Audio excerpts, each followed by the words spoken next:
ఎందరో త్యాగమూర్తుల త్యాగఫలం ఆంధ్ర రాష్ట్రం. నేడు ఆంధ్రప్రదేశ్లో ప్రజలు సుఖ సంతోషాలుగా ఉన్నారా? ప్రస్తుతం ప్రజల మధ్య ఉన్న కులాల కుంపట్లు ఎవరి కోసం? చంద్రయాన్ రాకెట్ యుగంలో కూడా వర్ణ విభేదాలు దేనికి సంకేతాలు? రాజకీయ పార్టీల నేతలు ఏం చెప్తున్నారు? నేటి కాలంలో ప్రపంచాన్ని శాసించే మన యువత మేధాశక్తి ఏం కోరుకుంటుంది? తెలుసుకోవాలంటే ఆంధ్ర యువగలం. ప్రజల మాటే మా నోట. ఇంకా అది కాకుండా స్వచ్ఛ భారత్ కింద వచ్చిన వేరియస్ స్కీమ్స్, ఎస్టీపీస్ కానీ సాలిడ్ వేస్ట్ మేనేజ్మెంట్ ప్రాజెక్ట్స్ ఇంకా అన్ని కలిపి ఒక 2,000 కోట్ల వరకు ఉంటుంది. అంటే ఇంచుమించి 20,000 కోట్ల కంటే పైన. రాష్ట్ర చరిత్రలో ఎప్పుడు కూడా ఒక్క డిపార్ట్మెంట్లో 20,000 కోట్లు ఇన్ఫ్రాస్ట్రక్చర్ వర్క్ జరిగేది లేదు. నేను ఎందుకు ఈ పాయింట్ హైలైట్ చేస్తున్నామంటే, మున్సిపాలిటీలు అప్పు తీసుకున్నాము, అప్పులు పాలైపోతాయనే ప్రచారం మీరు మొత్తం అర్థం చేసుకోండి. రాష్ట్ర ప్రభుత్వం, రాష్ట్ర కేంద్ర ప్రభుత్వాలు కలిపి ఇప్పటికే 20,000 కోట్లు ఇన్ఫ్రాస్ట్రక్చర్ ప్రాజెక్ట్స్ గ్రౌండింగ్ని చేస్తూ దీనితో సరిపోదు. ఇంకా సాచురేషన్ కాన్సెప్ట్లో మనం ప్రతి ఒక్క ఇంటికి ట్యాప్ కనెక్షన్ ఇవ్వాలి, ప్రతి ఒక్క ఇంటి నుంచి మనకు సివరేజ్ సిస్టమ్ ఉండాలి, అండర్ గ్రౌండ్ డ్రైనేజ్ సిస్టమ్ ఉండాలి, డ్రైనేజ్ ఉండాలి, స్ట్రీట్స్ బాగానే ఉండాలి, రోడ్స్ బాగానే ఉండాలి, స్ట్రీట్ లైటింగ్ బాగా ఉండాలి. ఇవన్నీ చేయాలంటే ఇంకా మనకు ఒక 40 కోట్ల వరకు, అంటే 100% 100% చేయాలంటే కావాలి. 123 మున్సిపాలిటీలు ఉన్నాయి ఈరోజు. నేను ఇందాక చెప్పినట్టుగా 40-45% మంది జనాభా మున్సిపాలిటీ ఉంటున్నారు. చేయాలని ఉంది. దాన్ని కూడా ప్రయారిటైజ్ చేస్తూ, అంటే అన్నీ ఒకే రోజు చేయలేము, ఒకే సంవత్సరం చేయలేము కాబట్టి దీన్ని కూడా ప్రయారిటైజ్ చేసి కనీసం ఫస్ట్ ప్రయారిటీ కింద చేయాలన్నా కూడా కనీసం 10,000-15,000 కోట్ల అవసరం అవుతుంది. ఇది ఎలా తెచ్చుకుంటాము? ఒక పైప్ లైన్ ఏంటి? కేంద్ర ప్రభుత్వం అర్బన్ ఛాలెంజ్ ఫండ్ కింద మనకు 3,600 కోట్ల వరకు గ్రాంట్ ఇస్తున్నాము.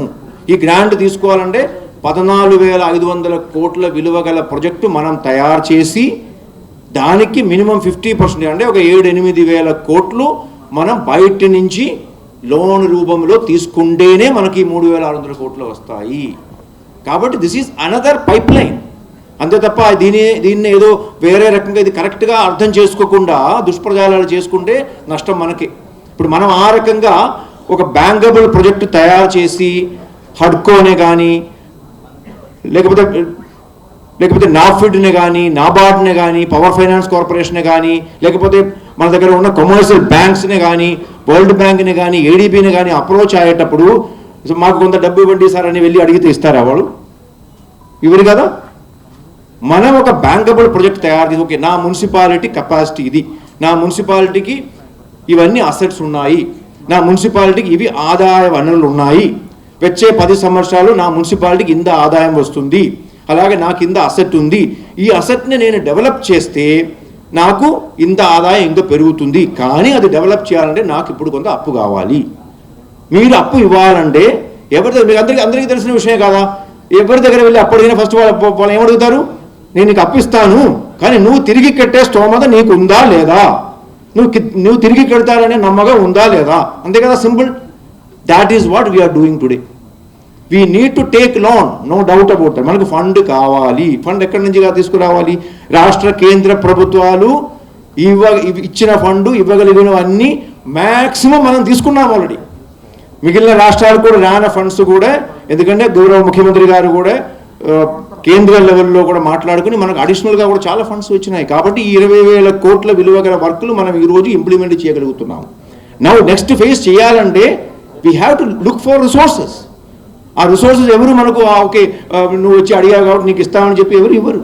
That is the work we are doing. So each and every municipal commissioners ఇక్కడ ఎందుకు పిలిచామంటే, మీరందరూ మీ మున్సిపాలిటీకి సంబంధించిన ప్రాజెక్టుని తయారు చేసి, ఆ ప్రాజెక్టు పైప్ లైన్ ప్రిపేర్ చేసి, బ్యాంకబుల్ ప్రాజెక్టుగా దాన్ని గుర్తించేటట్టుగా, బ్యాంకింగ్ ఇన్స్టిట్యూషన్స్ గుర్తించేట్టుగా ప్రిపేర్ చేసి ఫైనాన్సింగ్ కోసం ముందుకు వస్తే 3,600 కోట్ల కాదు, ఇంకా ఎక్కువ మనం తెచ్చుకునే అవకాశం ఉంది. ఈరోజు ఒక చాలా పాజిటివ్ విషయం ఏంటంటే, ఈ యొక్క స్కీమ్ వస్తుందని మనం ముందే తెలుసు కాబట్టి మిగిలిన రాష్ట్రాలతో కూడా కంపేర్ చేసుకుంటే మనం చాలా ప్రిపేర్డ్గా ఉన్నాం. ఈరోజు మనం మన రాష్ట్రంలో ఉన్న 123 మున్సిపాలిటీని కూడా మనం వాళ్ళ యొక్క క్రెడిట్ స్కోర్ అనేది తయారు చేయడం జరిగింది. వాళ్ళ యొక్క కెపాసిటీ ఎంత ఉందని చేసుకుంటే దీనిలో ఒక 70-75 మున్సిపాలిటీ వరకు మాత్రమే లోన్ తీసుకునే అవకాశం ఉంది. మిగిలిన 50 మున్సిపాలిటీలో ₹1 కూడా మీకు ఎవరు లోన్ ఇచ్చే కెపాసిటీ లేదు. ఎందుకంటే మీ మున్సిపాలిటీ ఆర్థిక పరిస్థితి అలా ఉంది. మీకు అందరికీ తెలుసు, మనం ఏమి ట్యాక్స్ పెంచడం లేదు, రేట్స్ పెంచడం లేదు, ఏం చేయడం లేదు కూడా. కానీ ఈ 70 మున్సిపాలిటీలో కూడా అది ఒక అంటే విశాఖపట్నం, విజయవాడ, గుంటూరు లాంటి పెద్ద పెద్ద మున్సిపాలిటీలకి ఒక 1000 కోట్లు కానీ 100 కోట్లు కానీ లోన్ తీసుకునే కెపాసిటీ ఉంది. కానీ చిన్న చిన్న మున్సిపాలిటీకి వచ్చేటప్పుడు 1 కోటి, 2 కోటి, 3 కోట్ల కెపాసిటీ ఉంది. ఈ స్టడీ మనం ఆల్రెడీ చేసాం.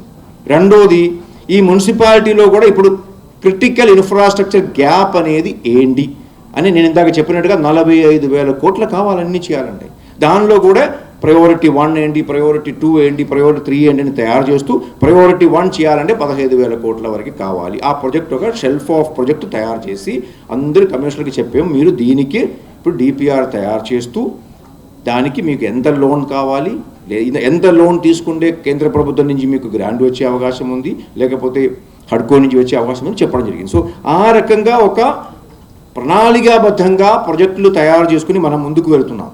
సో ఆ రకంగా చేసేటప్పుడు దీన్నే ఏదో వేరే ఒక అంశంగా వక్రీకరిస్తే అది కరెక్ట్ కాదు. రెండో పాయింట్, ఈ మధ్య ఒక పీపీపీ గైడ్ లైన్స్ ఇష్యూ చేయడం జరిగింది. ఎందుకు ఇచ్చేవి పీపీపీ గైడ్ లైన్? నేను ఇందాక చెప్పినట్టుగా మనం ఎవరి దగ్గర అది వరల్డ్ బ్యాంక్ కావచ్చు, ఏడీబీ కావచ్చు, హడ్కో కావచ్చు, ఎనీ బ్యాంక్ కావచ్చు, ఫస్ట్ వెళ్ళి అడిగేటప్పుడు వాళ్ళు ఏమడుగుతారు?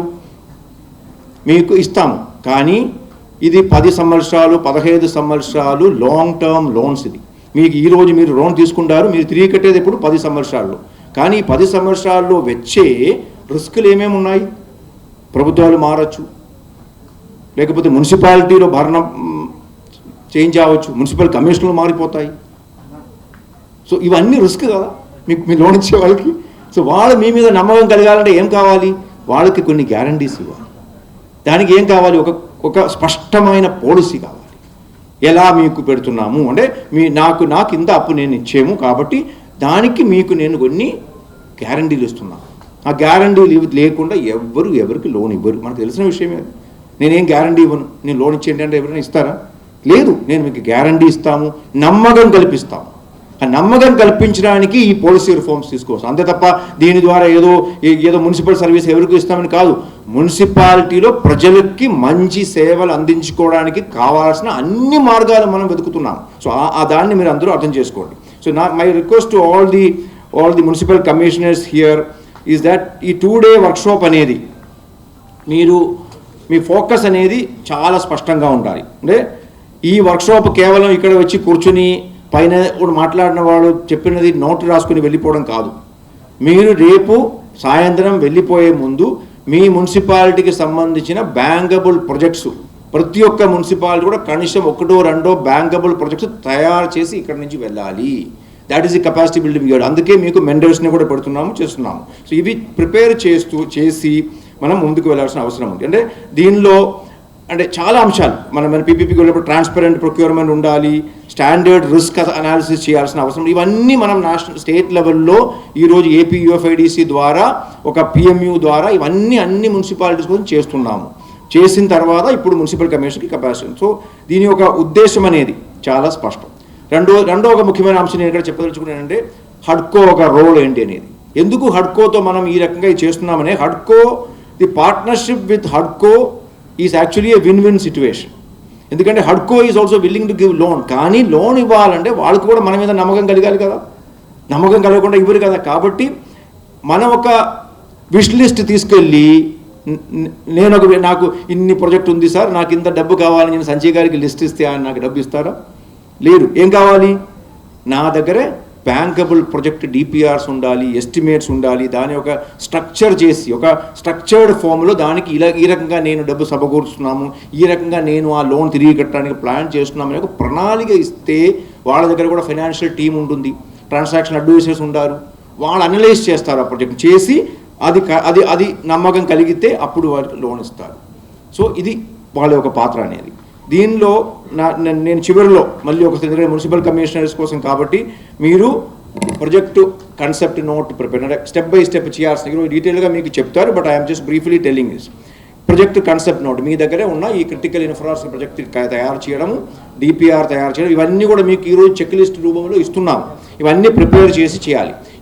ఒక పాయింట్ కూడా I want mention about that, ఇవి కాకుండా మున్సిపల్ బాండ్ ద్వారా కూడా ఈరోజు మనం డబ్బు సమకూర్చుకునే ప్లాన్ చేస్తున్నాం. అంటే ఆల్మోస్ట్ ఒక 1000 కోట్లు మున్సిపల్ బాండ్, అది కూడా ఇండివిజువల్గా ఒక్కొక్క మున్సిపాలిటీ ఒక్కొక్క వర్క్ కోసమని కాకుండా పూల్డ్ ఫైనాన్స్ అంటారు దానికి. మన దగ్గర ఉన్న ఒక 30-35 మున్సిపాలిటీకి సంబంధించిన అన్ని వనరులని కూడా మనం పూలప్ చేసుకుని పూల్డ్ ఫైనాన్స్ కింద ఒక బాండ్ చేయడానికి మనం ప్లాన్ చేస్తున్నాం. అది కూడా ఒక 2-3 నెలల్లోనే 1000 కోట్లు మున్సిపల్ బాండ్స్ కూడా రాష్ట్ర ప్రభుత్వం రైజ్ చేయడం జరుగుతుంది. That's also another support. ఇంకా ప్రాజెక్టు మీరు తయారు చేసేటప్పుడు కూడా దీనిలో మీరు ఆలోచించాల్సిన కొన్ని అంశాలు ఉన్నాయి. అంటే ఇందుకు ముందు వరకు ఆలోచన ఏముంది, మున్సిపల్ కమిషనర్స్ కానీ ఇంజనీర్స్ కానీ మా పని ఏంటి, ప్రభుత్వం డబ్బు ఇస్తుంది, ఆ డబ్బుకి అనుగుణంగా మేము ప్రాజెక్టు ప్రిపేర్ చేసి ఇంప్లిమెంట్ చేస్తామనేది. ఆ ఆలోచన విధానం పూర్తిగా మార్చుకోవాలి. మీరు ఇప్పుడు ఆలోచించాల్సిన ఏంటి, నాకు ఈ అవసరం ఉంది, దీనికి ఇంత డబ్బు ఖర్చు అవుతాయి, ఈ డబ్బు నేను ఈ రకంగా మొబిలైజ్ చేస్తాము, ఈ రకంగా డబ్బు మొబిలైజ్ చేయడానికి నాకు ఇవన్నీ చేయాలి అని ఆలోచించు. అంత తప్ప డబ్బు ఎక్కడో నుంచి వస్తుంది, వచ్చిన డబ్బుని నేను ఖర్చు పెట్టుకుంటామనే ఆలోచన మానేసుకోవాలి. ఇక్కడ నుంచి వెళ్ళేటప్పుడు ఏ ఒక్క మున్సిపల్ కమిషనర్ కూడా రేపు సార్ నాకు ఇంత అవసరం ఉంది, నాకు ఇంత డబ్బు కావాలని చెప్పి మాత్రం అడగకూడదు. తిరిగి మీరేం చెప్తారు, సార్ నాకు ఈ అవసరం ఉంది, ఈ అవసరాన్నే ఈ రకంగా తీర్చుకునే ప్రణాళిక నేను తయారు చేసుకుంటున్నాను సార్, నేను ఇచ్చిన నా ప్రపోజల్కి మీరు అప్రూవల్ ఇవ్వండి అని అడగాలి. అప్పుడు మీకు అప్రూవల్ ఇస్తాను. So that is the objective of this. So I request all of you to take this us A golden opportunity for you to become the managers of your municipalities. Okay, మనం అందరూ కూడా ఒక్క టీముగా కలిసికట్టుగా పనిచేసుకుంటే రాష్ట్రంలో ఉన్న అన్ని మున్సిపాలిటీలో కూడా మంచిగా ఇది చేసే అవకాశం ఉంటుంది. సో ఇప్పుడు ఇంకొకటి, ఈరోజు 2 day వర్క్షాప్ అవుతుంది, మీకు ట్రైనింగ్ ఇస్తున్నాము. మీరు ఒక 30 రోజు ప్రణాళిక అది కూడా మీకు ఇస్తాను.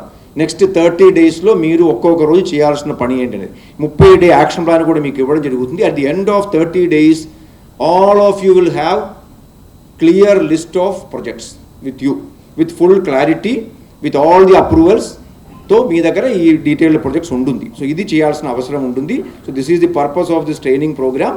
So I request each one of you to have one word in your mind, from project ideas to project finance, from municipal works to urban transformation, and from city needs to bankable projects. This is the motto.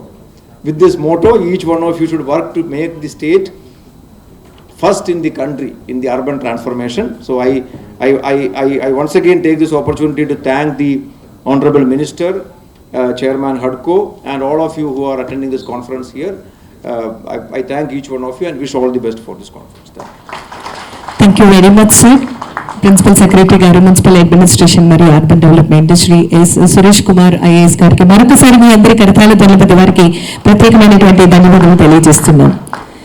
తదుపరి housing and urban development corporation limited గౌరవ chairman మరియు managing director గా చక్కటి సేవలు అందిస్తూ ఉన్నారు శ్రీ సంజయ్ గారు. మౌలిక సదుపాయాల రంగంలో 3 దశాబ్దాలకు పైగా విశేషమైనటువంటి అనుభవం కలిగినటువంటి ప్రతిభావంతమైనటువంటి నాయకత్వం, విద్యుత్ ఉత్పత్తి, పంపిణీ, మౌలిక సదుపాయాల అభివృద్ధి మరియు ఆర్థిక నిర్వహణ రంగంలో ఆయన చేస్తున్నటువంటి సేవలు అభినందదాయకం. ఆర్ఈసీ లిమిటెడ్లో దీర్ఘకాలంలో మరి కీలక బాధ్యతలు నిర్వహించి సంస్థ అభివృద్ధికి ముఖ్యమైనటువంటి పాత్రను పోషించారు. ప్రస్తుతం హడ్కో ద్వారా దేశంలోని సుస్థిర పట్టణాభివృద్ధి, మౌలిక సదుపాయాల విస్తరణకు అనేకమైనటువంటి కీలక మార్గదర్శకత్వం వహిస్తున్నటువంటి సంజయ్ గారిని ఈ రోజు కార్యక్రమాన్ని ఉద్దేశించి మాట్లాడవలసిందిగా కోరుతూ సాదరంగా ఆహ్వానాన్ని తెలియజేస్తున్నాం. Heartiest welcome sir.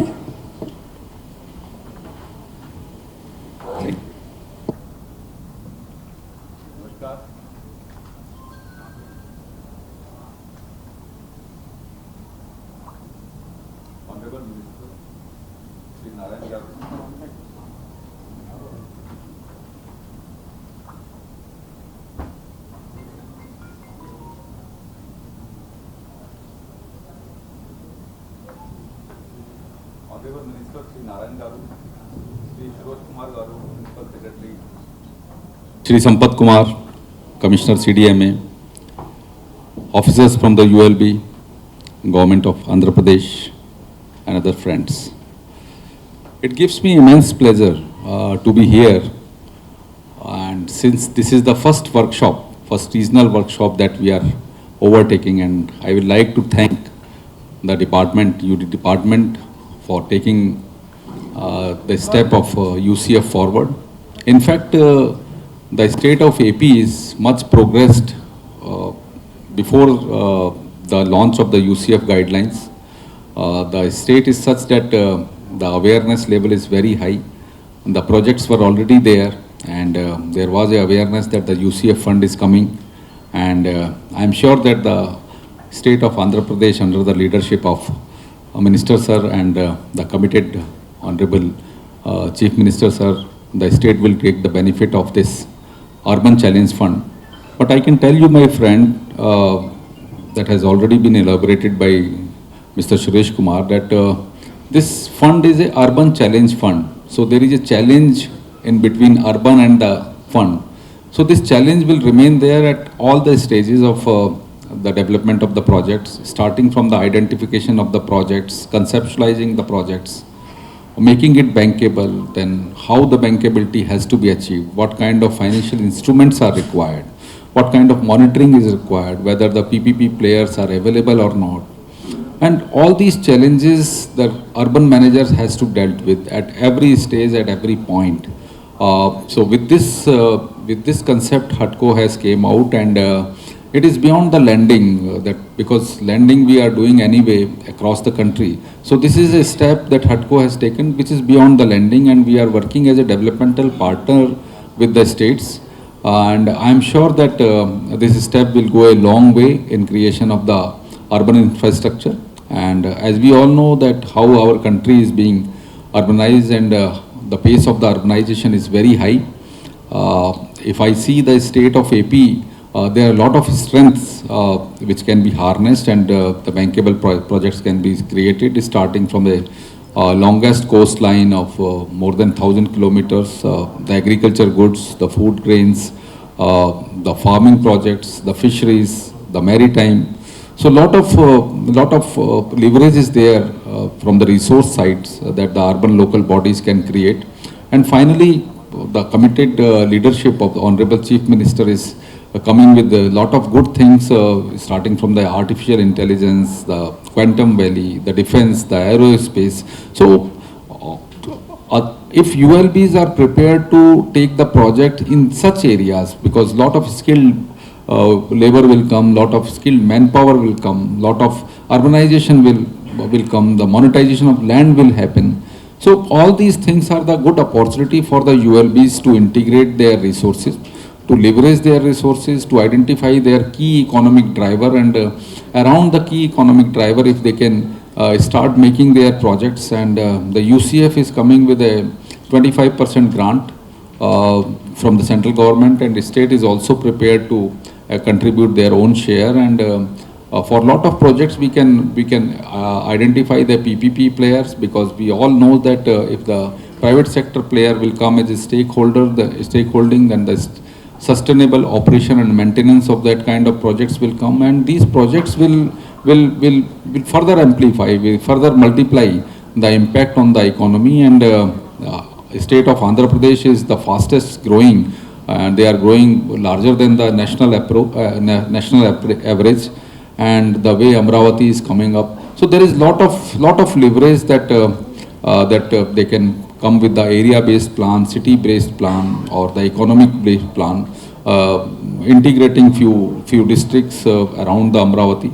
So all these things Minister Sir has already known, and he is a 24/7 person whenever we discuss anything, and his focus is very clear that how to create a very sustainable, bankable and viable atmosphere in the state of AP. And the way he understands the commercialities, the regulations, the progress, the development, the monitoring, and I'm sure that we all will take this opportunity to take the state forward. Thank you so much.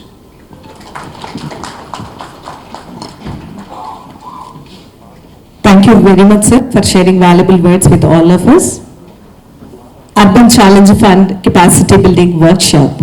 ఈరోజు కార్యక్రమానికి అతిథి వర్యులుగా వచ్చేసినటువంటి గౌరవ మంత్రివర్యులు గౌరవనీయులు Shri doctor Ponguru Narayana గారు ఒక దార్శనిక నాయకుడిగా, విద్యావేత్తగా, విజయవంతమైనటువంటి పారిశ్రామికవేత్తగా, ముఖ్యంగా ప్రజా సేవకుడిగా అనేకమైనటువంటి చక్కటి సేవలను నిర్వహిస్తూ ఉన్నారు. ఒక సాధారణ ఉపాధ్యాయుడిగా ప్రారంభమైనటువంటి ఆయన యొక్క ప్రయాణం నేడు దేశవ్యాప్తంగా గుర్తింపు పొందినటువంటి నారాయణ ఎడ్యుకేషనల్ ఇన్స్టిట్యూషన్ స్థాపకుడిగా చాలా చక్కటి విద్యా సేవలను అందించడం మనందరికీ కూడా స్ఫూర్తిదాయకం. ప్రస్తుతం ఆంధ్రప్రదేశ్ మున్సిపల్ అడ్మినిస్ట్రేషన్ మరియు అర్బన్ డెవలప్మెంట్ శాఖ గౌరవ మంత్రివర్యులుగా సుస్థిర పట్టణాభివృద్ధి, ప్రజా కేంద్రిత పాలన, యువత శక్తివంతీకరణ మరియు ఆర్థిక పురోగతికి కీలకమైనటువంటి సేవలను అందించడం జరుగుతోంది. మన ఆంధ్రప్రదేశ్ రాష్ట్ర గౌరవ ముఖ్యమంత్రి వర్యులు గౌరవనీయులు శ్రీ నారా చంద్రబాబు నాయుడు గారి యొక్క దూరదృష్టితో అమరావతి అభివృద్ధి పునర్నిర్మాణంలో అనేకమైనటువంటి కీలక పాత్ర పోషిస్తూ ఆంధ్రప్రదేశ్ అమరావతి రాజధానిను ప్రపంచ స్థాయి రాజధానిగా తీర్చిదిద్దేందుకు చక్కటి సేవలను అందిస్తున్నటువంటి గౌరవ మంత్రివర్యులు మున్సిపల్ అడ్మినిస్ట్రేషన్ మరియు అర్బన్ డెవలప్మెంట్ గౌరవనీయులు డాక్టర్ పొంగూరు నారాయణ గారిని ఈ రోజు కార్యక్రమాన్ని ఉద్దేశించి వారి అమూల్యమైనటువంటి సందేశాన్ని అందించవలసిందిగా మీ అందరి కరతాల ధ్వనుల మధ్య వారికి సాదర సుస్వాగతం తెలియజేస్తూ ఆహ్వానాన్ని తెలియజేస్తున్నాం.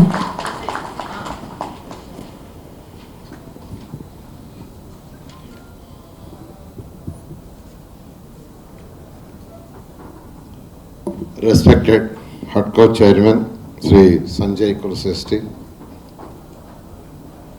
and Principal Secretary Suresh Kumar Garu, CDMA Sri Sampath Kumar Garu, మరియు ఇక్కడికి వచ్చిన మున్సిపల్ కమిషనర్స్కి మరియు ఇంజనీర్లకి అండ్ మీడియా పర్సన్స్కి నమస్కారాలు. ఈరోజు హడ్కో అర్బన్ ఇన్వెస్ట్మెంట్ అండ్ విండో అనే ఒక ప్రోగ్రామ్ ఇండియా మొత్తం తీసుకొచ్చారు. అర్బన్ ఇన్వెస్ట్మెంట్ విండో ఈ ప్రోగ్రామ్ యాక్చువల్గా ద్వారా వారి యొక్క మెయిన్ ఆబ్జెక్టివ్ ఏంటంటే అర్బన్ ఏరియాలో ఇన్ఫ్రాస్ట్రక్చర్ డెవలప్మెంట్ చేయడానికి సపోర్ట్ చేయటం. అంటే ఏ విధంగా చేస్తే అర్బన్ ఇన్ఫ్రాస్ట్రక్చర్ పెరుగుతున్న దానికి ఒక గైడ్లైన్స్ ఇవ్వటం. దానికి యాక్చువల్గా దేశం మొత్తం అన్ని రాష్ట్రాల్లో వాళ్ళు చేస్తున్నారు. ఆ నేపథ్యంలో ఈరోజు యాక్చువల్గా మన యొక్క ఆంధ్రప్రదేశ్లో ఈ కార్యక్రమాన్ని ఈ 2 రోజులు ఇవాళ రేపు వర్క్షాప్ చేయడానికి యాక్చువల్గా వాళ్ళు ముందుకు వచ్చినందుకు ప్రత్యేకంగా ఫస్ట్ వాళ్ళని అభినందిస్తున్నాను. Thank you very much sir for doing this workshop. మీకు అందరికీ తెలిసిందే, మనకి ఈరోజు రాష్ట్రంలో 123 మున్సిపాలిటీస్ ఉన్నాయి. అయితే మున్సిపాలిటీస్ యొక్క ఆదాయం అంతంత మాత్రం, మనకు వస్తున్న ఆదాయం అంతంత మాత్రం. బట్ చేయాల్సిన ఫెసిలిటీస్ చాలా ఉన్నాయి. గ్యాప్ తీసుకుంటే చాలా గ్యాప్ ఉంది. జనరల్గా ఎన్ని మున్సిపాలిటీలో పంచాయతీలను ఎక్కడైనా ప్రజలు కోరుకునేది ఏంటంటే దే వాంట్ ఫస్ట్ వాటర్, స్వచ్ఛమైన water, drinking water. That is the first. ఎందుకంటే హెల్త్ బాగుండాలంటే స్వచ్ఛమైన వాటర్ ఉండాలి. అదైన తర్వాత వాళ్ళు కోరుకునేది సాలిడ్ వేస్ట్ని డిస్పోజ్ చేయటం. ఎవ్రీడే వచ్చే హౌసెస్లో కావచ్చు, కమర్షియల్ కాంప్లెక్స్ కావచ్చు, హోటల్స్ కావచ్చు, స్కూల్స్ కావచ్చు, హాస్పిటల్స్ కావచ్చు, వచ్చే సాలిడ్ వేస్ట్ని ఏ రోజుకి ఆ రోజు డిస్పోజ్ చేయాలి. అది డిస్పోజ్ చేయకపోయినా అనేకమైన రోగాలు వస్తాయి. నెక్స్ట్ వాళ్ళు కోరుకునేది యూజ్డ్ వాటర్, అంటే బాత్రూమ్ నుంచి, కిచెన్ నుంచి, టాయిలెట్స్ నుంచి వచ్చే వాటర్ని ఎవ్రీడే డిస్పోజ్ చేయాలని కోరుకుంటారు. నెక్స్ట్ అదైన తర్వాత రెయినీ సీజన్లో వచ్చే వాటరు ఎక్కడా స్ట్రక్ కాకుండా, రోడ్లు బ్లాక్ కాకుండా ఉండడానికి కోరుకుంటారు. నెక్స్ట్ చక్కటి రోడ్లు, నెక్స్ట్ లైట్స్. జనరల్గా ఎనీ సిటిజన్ కోరుకునేది అది. అయిన తర్వాత నెక్స్ట్ వాళ్ళకు కావాల్సిన కమ్యూనిటీ హాల్స్ కావచ్చు, స్కూల్స్ కావచ్చు, హాస్పిటల్స్ కావచ్చు, పార్క్స్ కావచ్చు, ఇంకా డిఫరెంట్ కోరుకుంటారు. అయితే మన మున్సిపాలిటీలో ఫస్ట్ బేసిక్ ఇన్ఫ్రాస్ట్రక్చర్ అయినటువంటి drinking water and used water బయటికి పంపించడం, రెయినీ వాటర్ని ప్రాపర్గా బయటికి పంపించడం, నెక్స్ట్ రోడ్స్, లైట్స్, ఇవి బేసిక్. నేను ఎప్పుడూ యాక్చువల్గా మన కమిషనర్కి, సెక్రటరీకి ఒకటే చెప్తాను, ఈ టర్మ్లో ఫస్ట్ ప్రయారిటీ 5కి ఇస్తాం. Drinking water, quality of drinking water and solid waste బయటకు పంపించడం, ఏది యూజ్డ్ వాటర్ దాన్ని బయటకు ప్రాపర్గా ట్రీట్ చేసి పంపించడం, నెక్స్ట్ రోడ్స్, లైట్స్. దీని దృష్టిలోనే యాక్చువల్గా ఈరోజు మన రాష్ట్రంలో తీసుకుంటే as on today water supply తీసుకుంటే 2345 2385 MLD అట్ ప్రజెంట్ మనం ఇస్తున్న water, treated water. Still there is a gap of 1327 MLD. But దాన్ని చేయటానికి వీ నీడ్ 17,395 crores. ఈరోజు రాష్ట్రంలో ప్రతి హౌస్కి ట్యాప్ కనెక్షన్ ఇవ్వాలంటే we need 17,394 crores. That is estimation. దాంట్లో ఈరోజు already we started projects for 12,395 crores. అది అమృత 2.0 కావచ్చు, అమృత 1.0 కావచ్చు, UIDF కావచ్చు, ఏషియన్ ఇన్ఫ్రాస్ట్రక్చర్ ఇన్వెస్ట్మెంట్ బ్యాంక్ కావచ్చు. వీటన్నిటి ద్వారా as on today 12,395 crore work grounded. Still there is a gap of another 5,000. Still there is a gap of another 5,000 we need for to give 100% connections. Next, UGD as on today 3,220 kilometers network is there. UGD. Still we need 24,440 kilometers. 24,440. For that we need 24,000 crores. UGD almost for every 1 kilometer we need 1 crore. ఈ స్టేజ్లో దాన్ని యాక్చువల్గా మనం చేసే స్టేజ్లో ఫైనాన్షియల్గా తీసుకుంటే ఈ స్టేజ్లో కొంత చేయగలం, కొన్ని ఏరియాలు యాక్చువల్గా యూజీడీ చేస్తున్నాం. ఈ 24,000 మనం ఖర్చు పెట్టాలంటే అట్ ప్రజెంట్ ఫైనాన్స్ లేదు. బట్ దాంట్లో అట్లీస్ట్ ఒక 3,000 crores కొంత పార్ట్ కొన్ని ఏరియాలు విజయవాడ, విశాఖపట్నం, గుంటూరు, నెల్లూరు ఇట్లా కొన్ని కార్పొరేషన్లో కొంత చేయాలనేది అవర్ టార్గెట్. నెక్స్ట్ రెయినీ సీజన్లో రెయినీ వాటర్ అంటే జనరల్గా ఏంటంటే మన దగ్గర రెయినీ సీజన్లో పోయే వాటర్ యాక్చువల్గా యూజ్డ్ వాటర్ని పంపించేది ఒకే దాంట్లో చేస్తున్నాం, బికాజ్ యూజ్డ్ లేదు కాబట్టి. యూజ్డ్ ఉంటే యూజ్డ్ వాటర్ యూజ్డ్ కింద పోయేది. రెయినీ సీజన్లో వచ్చే వాటర్ యాక్చువల్గా రోడ్డు కట్టే డ్రైన్స్లో పోతుంది. కానీ మన దగ్గర ప్రజెంట్ 2 ఒకటిగానే ఉన్నాయి. అది 24,053 kilometers రెయినీ వాటర్ని డిస్పోజ్ చేసేదానికి at present we have road drains. We need another 23,612 kilometers. ఈ యొక్క డ్రైన్స్ ఏదైతే ఉన్నాయో యూజ్డ్ వాటర్ పంపించేవి 2 ఒకటే అట్ ప్రజెంట్. అది ఈ 24,053 kilometers యాజ్ అండ్ టుడే ఉన్నాయి ప్రాపర్గా. 23,612 kilometers కచ్చా డ్రైన్స్ ఉన్నాయి. అది చేయాలంటే we need 29,000 crores. We need 29,000 crores. But దాన్ని యాక్చువల్గా డిపార్ట్మెంట్కి నేను చెప్పాను, high density, medium density, low density. High density population ఉండే ఏరియాలో ఎంత కావాలి, మీడియం డెన్సిటీ ఎంత కావాలి, లో డెన్సిటీ ఎంత కావాలని ఎస్టిమేట్ చేయమన్నాను. వాళ్ళు ఇచ్చిన ఎస్టిమేషన్ ఏంటంటే హై డెన్సిటీ ఉండే ఏరియాలో ఆ బ్యాలెన్స్ కచ్చా కంప్లీట్ చేయాలంటే we need 5,000 crores. Medium density ఉండే ఏరియాలో కచ్చా డ్రైన్స్ పూర్తి చేయాలంటే 4,000 crores. అండ్ యాక్చువల్గా లో డెన్సిటీ అక్కడక్కడ ఒక హౌస్ ఉంటుంది, అది చేయాలంటే అనదర్ 20,000 crores. సో నేను డిపార్ట్మెంట్కి ఏం చెప్పానంటే హై డెన్సిటీ, మీడియం డెన్సిటీ ఈ టర్మ్లో ఈ యొక్క రాబోయే 3 yearsలో కంప్లీట్ చేస్తాం. దాని మీద వర్కౌట్ చేయమన్నాను. అది 9,000 కోట్లు అవుతుంది. ఆ 9,000 కోట్లలో మ్యాక్సిమం ఈరోజు ఈ యూసీఎఫ్ ఎక్కడైతే లోన్స్ రైజ్ చేయగలవో ఆ ఏరియాలో డ్రైన్స్ పూర్తి అయ్యేదానికి పెట్టమన్నాను. ఒక 5,000 crores I think as on today loans raise చేయగలిగిన కెపాసిటీ ఉందని చెప్పారు. అంతేనా? 5,000 crores. ఆ 5,000 crores-కి 25% మనకి యూసీఎఫ్లో వస్తుంది. అంటే 1,250 crores. సో రెండు కలిపితే 6,250 crores. ఆ 6,250 crores-తో ఆ మున్సిపాలిటీస్లో 72 మున్సిపాలిటీస్లో ఫస్ట్ ప్రయారిటీ డ్రైన్స్ పూర్తి చేయడం. అయితే మిగతా మున్సిపాలిటీలు ఎలా అని మీరు అడగచ్చు. దానికి ఏంటంటే ఒక 5,000 crores-తో యాన్యుటీ మోడల్లో ముందుకు పోతున్నాం. ఫైనాన్స్ వాళ్ళు యాక్సెప్ట్ చేశారు. యాన్యుటీలు అంటే ఎవరైతే యాన్యుటీకి ముందుకు వస్తారో వాళ్ళు 40% మనం ఇస్తాం, 60% వాళ్ళు పెట్టుకునేటట్టుగా 10 yearsలో రీపేమెంట్.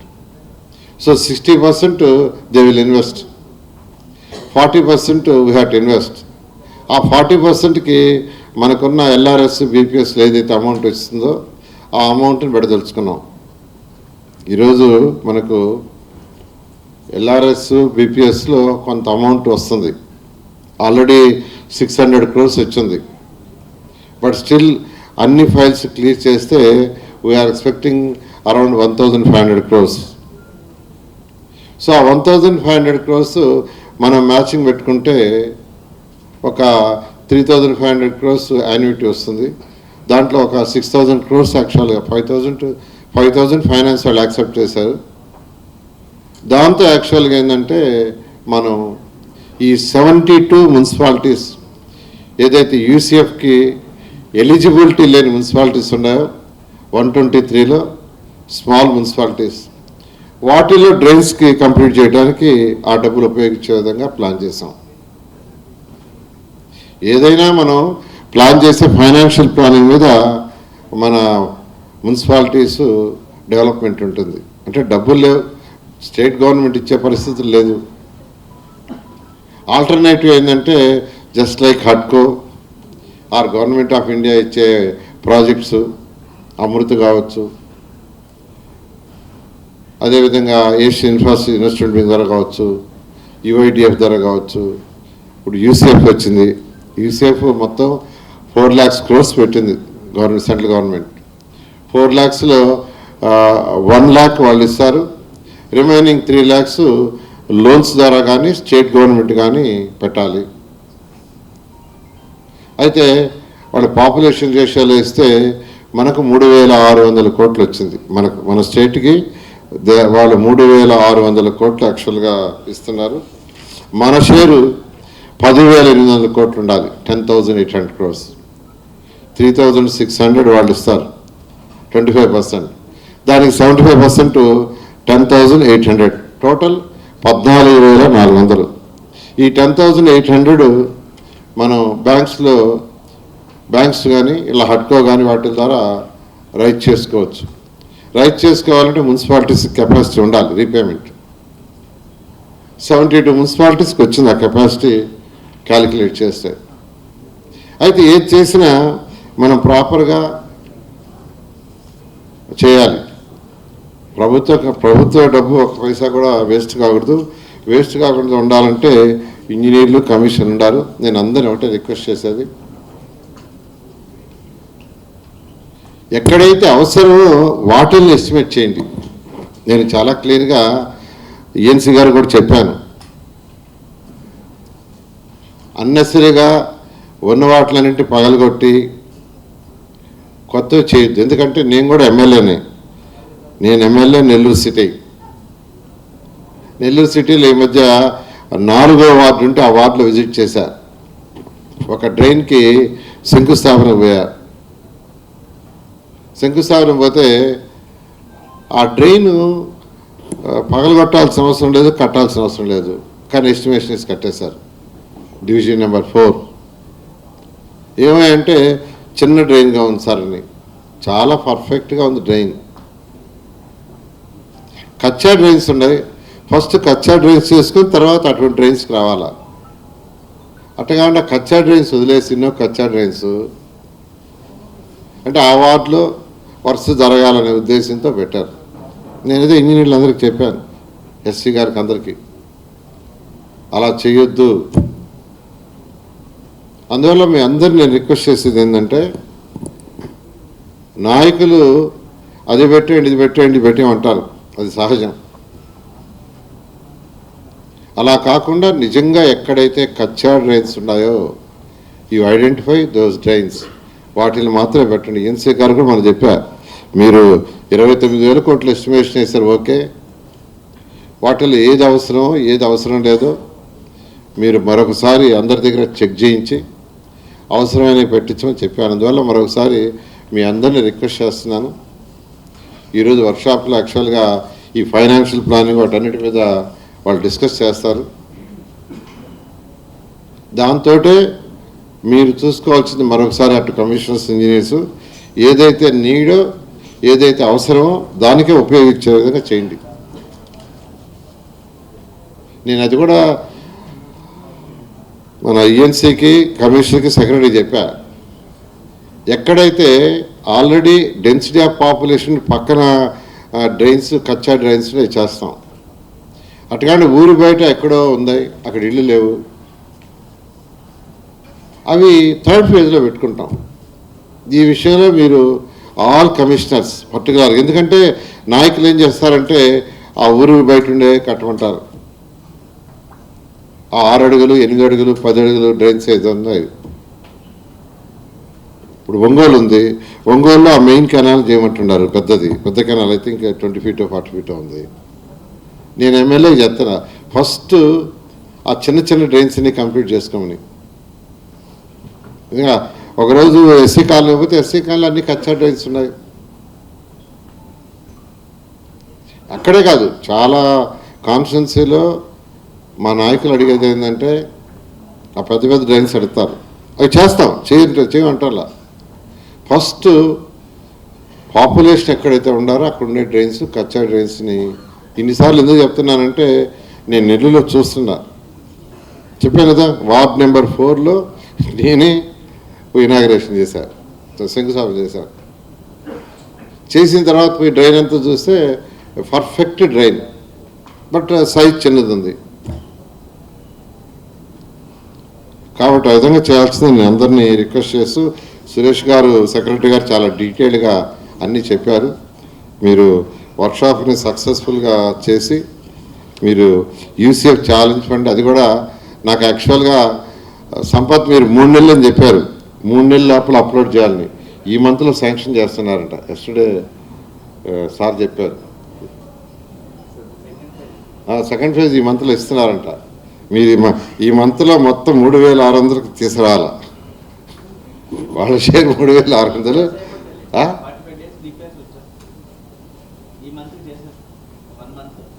ఆల్రెడీ డిపిఆర్ చేసినారు కదా ఈఎన్సీ గారు. అవే ఈ మంత్లో మీరు శాంక్షన్ చేయించాలా. ఓకే. సో ఎందుకంటే మనకు మీరు మున్సిపాలిటీస్లో మీకు మిగిలిన డబ్బులతో ఇవన్నీ చేయలేరు. ఎంత మిగులుతుంది? కొన్ని మున్సిపాలిటీస్లో 5% మిగులుతుంది. అది రన్నింగ్ ఎక్స్పెండిచర్ పోగా క్యాపిటల్ ఎక్స్పెండిచర్కి 5% ఉంటుంది, కొన్నిట్లో 3%, కొన్నిట్లో ఏం చెప్పాలంటే నగర పంచాయతీలు అయితే -10%, -20%, -25% కూడా ఉంటుంది నగర పంచాయతీల కొన్నిట్లో. కాబట్టి ఇటువంటి ప్రాజెక్టులని మనం మ్యాక్సిమం యూటిలైజ్ చేసుకుంటే పబ్లిక్కి బేసిక్ ఇన్ఫ్రాస్ట్రక్చర్ ఇవ్వగలం. దాని మీద ఫోకస్ చేయండి.